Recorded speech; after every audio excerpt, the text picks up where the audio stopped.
first thing I need to say about this Etude number 5 to be a conscientious teacher is, if you're teaching this or if you're learning it for the first time, be sure you're playing it in 6/8. So it's 1 and 2 and 3 and 4, 5, 6. I've had so many students come in and put it in 2/4 instead of 6/8. So instead of 1 and 2 and 3 and 4, 5, 6, they'll do triplet, da-dum, ba-da-la-dee-da-la-da-dum. And there's an advantage to that. So maybe they're just smart.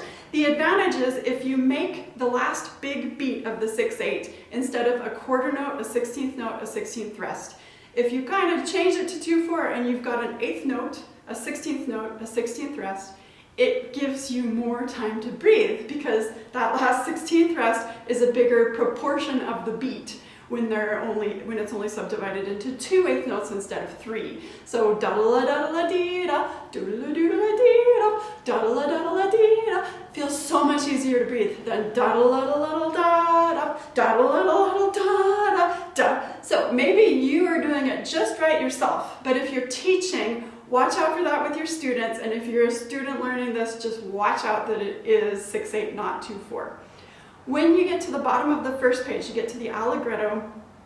This is a section for the 3 little devils. If you don't know what I mean by 3 little devils, go back to our Flute Tube episode 2. I talk about the 3 little devils, and you have them all over the place in here.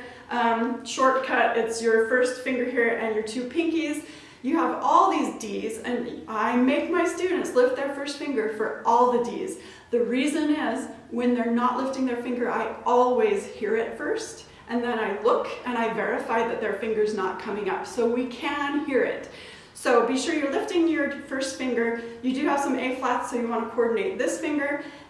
A clue as far as this finger, I just leave it off a lot of the time. We have so many Ds, and rather than putting it down and lifting it up and putting it down, it serves no purpose except for flute balance, and when you're going so fast, it probably doesn't really help with that to go up and down. So I just basically leave it off for most of these 2 lines where you have so many Ds.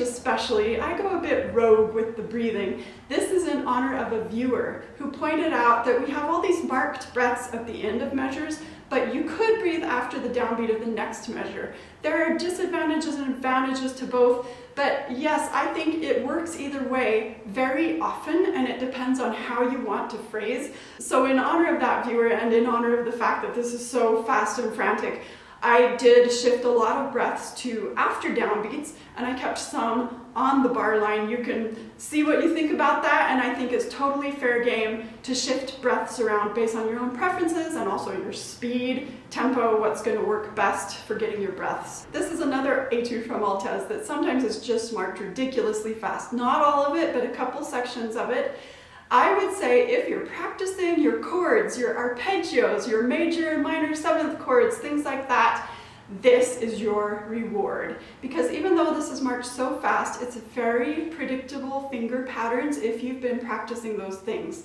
If not, if you feel like, oh, I don't practice 3rds and 6ths, I don't practice my chords, go back and look at Flute Tube episode 3, Lessons from Our French Flute Ancestors. I give a lot of background about the things we learned from French flute teachers, but I also talk about a lot of really valuable books for working on technique.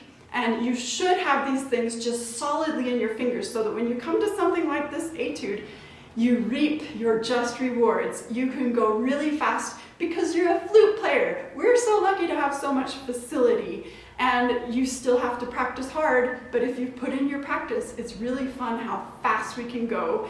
So just put in your homework time, and then you'll get to play this really fast piece. Last little thing that I'll mention, just as a goofy side note, we're getting into longer etudes here. This is 3 pages long instead of 2. So you might have noticed my goofy situation here where I got to the end of the 2nd page and I came over here to see the 3rd page. I have 2 copies of this book. I'm just using them both so that I didn't have to do a page turn. I suppose I could have Xeroxed something, but that's so much effort. But yeah, I have this old ancient one from when I was 10. I worked through this when I was 10, and sometime just for fun I might show you some of my little 10-year-old markings in here. And this is a much cleaner copy that I inherited from someone. This is what I've been taking photos of for you to see because it doesn't have all these funny little markings from a 10-year-old in it.